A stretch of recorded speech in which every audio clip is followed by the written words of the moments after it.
तो एक सबसे बड़ी मिस्टेक क्या होती है जो हम बर्मा वाले कॉलम करते हैं या फिर 10 फीट वाले कॉलम करते हैं, ट्रैक्टर से गड्ढा करा के जो कॉलम करते हैं, उसमें सबसे बड़ी समस्या क्या होती है। मैं अभी आपको लाइव साइड में दिखा रहा हूँ। देखो, ये हमारी एक साइड है, ठीक है। इस साइड पे फुटिंग कॉलम हमने कराए हैं। बगल वाली जो ये साइड थी जिसमें प्लिंथ तक का काम हुआ है, इसमें इन्होंने 10 फीट वाले गड्ढे कराए हैं, ट्रैक्टर से गड्ढे कराए हैं। अब समस्या क्या होती है, देखो, हमने जब फुटिंग कराई इस अपनी साइड में, तो ये इस फुटिंग में इनके पूरे कॉलम ही आ गए। मतलब सबसे बड़ी समस्या क्या होती है कि जब आप ये 10 फीट वाले कॉलम गड्ढे ट्रैक्टर से कराते हो या फिर मेसन से कराते हो, बर्मा से कराते हो, तो ये पूरा सीधा नहीं हो पाता। 10 फीट नीचे आने तक में ये थोड़ा बहुत इधर उधर बाहर आ जाता है। और होता क्या है, देखो, अब ये पूरा इनका कॉलम हमारी साइड की फुटिंग में आ चुका है और यहीं पे हमारा 9 बाई 2 फीट का कॉलम आना है। समझ रहे हो, 300 बाई 600 mm का हमारा यहाँ कॉलम आना है और इनका कॉलम ये आ गया है। और सबसे बड़ी समस्या क्या है, अब इसको हमें ना चाहते हुए भी छाटना पड़ेगा, है ना। मतलब इसकी स्ट्रेंथ तो कमज़ोर होगी ही, क्योंकि इनकी बीम है वहाँ और उनका कॉलम आ रहा है वहाँ। समझ रहे हो, तो ये टेढ़ा हो जाता है। सबसे पहले जब आप 10 फीट का कॉलम कराते हो, ट्रैक्टर से कराते हो या बर्मा से कराते हो, तो ये एक दिक्कत होती है कि पूरा सीधा नहीं हो पाता, हल्का टेढ़ा हो जाता है। और बगल में जब कोई कभी घर बनाता है तो वो आपके कॉलम को छांट देता है, तोड़ देता है, कुछ दिक्कत आपके कॉलम में आएगी ही आएगी। और दूसरी सबसे बड़ी समस्या, चलो ये तो मान लिया कि ठीक है आपने बहुत सीधा भी कर लिया, अब समस्या क्या होती है, जर्नली जो आप 10 फीट का कॉलम कराते हो, तो जैसे आपने क्या किया, आपने किया 9 इंच का या 12 इंच का आपने बर्मा से गड्ढा कराया।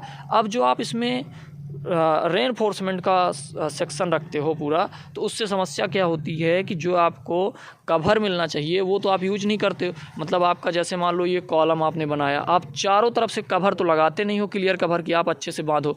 तो उससे होता क्या है कि ये आपका नीचे जाके, अब देखो मैं लाइव दिखा रहा हूँ कि 10 फीट नीचे वो कैसे हो जाता है ना। ये यहाँ पे है, इन्होंने 10 फीट का कॉलम कराया, नीचे जाके पूरे रॉड इनके बाहर दिख रहे हैं।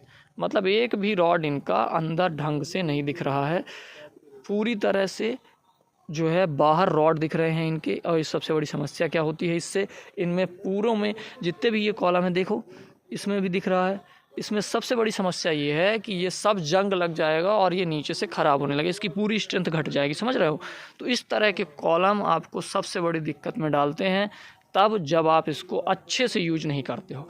मतलब मैं ये नहीं कह रहा हूँ कि आप 10 फीट वाले गड्ढे नहीं करा सकते हो, बिल्कुल कराओ, लेकिन उसका एक प्रोसीजर होता है, जो इंजीनियर है उसकी उपस्थिति में कराओगे, उसके सुपरविजन में कराओगे तो अच्छा काम होगा।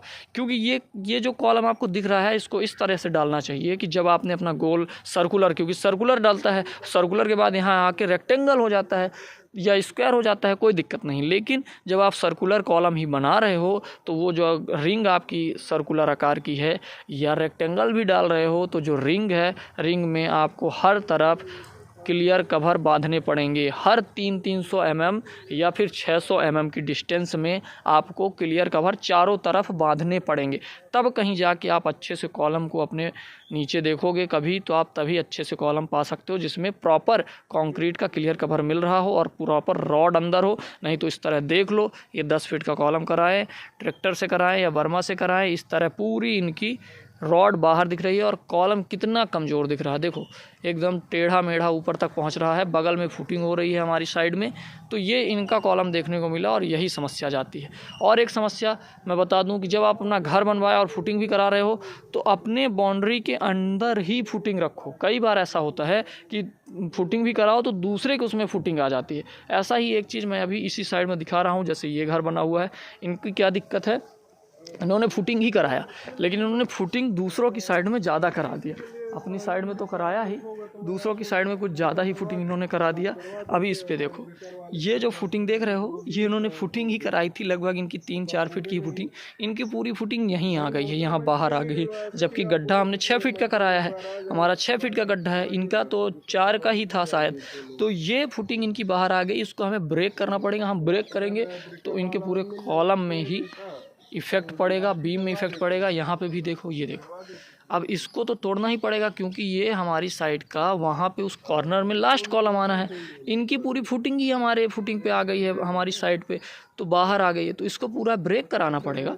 और जब ब्रेक कराएंगे तो इनकी फुटिंग में, इनके कॉलम में, इनके घर में, सब में इफ़ेक्ट आएगा। तो इसीलिए जब कभी भी आप अपने घर का काम करवाएं तो ऐसी गलती ना करें। 10 फीट का कॉलम करते समय, गड्ढे वाले कॉलम करते समय ध्यान रखें। और फुटिंग भी कर रहे हो तो फुटिंग इस तरह से कराओ कि आपके घर आपके लास्ट पे ही आपकी फुटिंग आ जाए, कहीं दूसरी साइड पे न जाए, नहीं तो उसको बाद में जब तोड़ा जाएगा तो आपके घर में उसका इफ़ेक्ट बहुत ज़्यादा पड़ेगा।